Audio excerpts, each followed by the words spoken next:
With the US awash in news about rising cases of the Delta variant, including among the fully vaccinated, some medical researchers are delivering a clear message.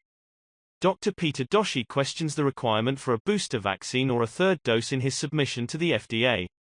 The next speaker is Dr. Peter Doshi. Hi, I'm Peter Doshi, and thanks for the opportunity to speak. Hopefully you can see my title slide with my financial disclosures. For identification purposes, I'm on the faculty of the University of Maryland and an editor at the BMJ. I have no relevant conflicts of interest. Next slide, please, which is labeled Slide A. I want to start off by asking a question. Just what problem is this third dose aiming to solve? If we have a pandemic of the unvaccinated, as our public health officials have repeatedly stated, why would a, quote, fully vaccinated person need a third dose? Next slide B, please. The briefing document suggests the rationale for boosters is waning immunity, but the lowest vaccine efficacy figure mentioned is 83.7%.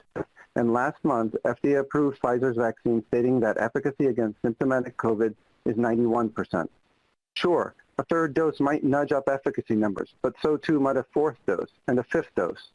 The thing is, the two-dose regimen efficacy numbers are already way higher than the 50% bar that FDA set in June last year for an approvable vaccine. Before contemplating the licensure of dose 3, shouldn't FDA first require evidence that the two-dose regimen no longer meets the efficacy bar the agency just weeks ago said it met? If vaccine efficacy is now below 50%, let's see the data. Next slide C, please. Let's discuss safety. When discussions about a third dose began in July, CDC Deputy Director Dr. Jay Butler said it was vital to find out if the third dose increased adverse reactions, particularly severe ones. Unfortunately, we're still in the dark.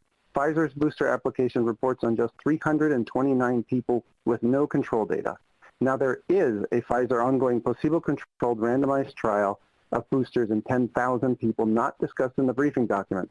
But this trial is unlikely to satisfactorily characterize booster safety. First, the trial is too small and the enrollment's limited to healthy participants. Second, we really need to know how safe boosters are in people who already had bad reactions to dose 1 or 2. But such people are obviously less likely to volunteer to participate in this trial, so we won't have the data to answer the question. Yet if the booster is approved, such people will surely be mandated to receive a third dose. Final slide D, please. I'll end with a question. Last week, 3 medical licensing boards said that they could revoke doctors' medical licenses for providing COVID vaccine misinformation. I'm worried about the chilling effect here. There are clearly many remaining unknowns, and science is all about probing unknowns. But in the present supercharged climate, and I'll point out that multiple members of this committee are certified by these boards, I want to ask FDA, what is FDA doing to ensure that those advising it are able to speak freely without fear of reprisal? Thank you for your attention.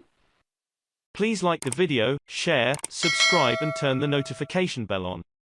Thank you.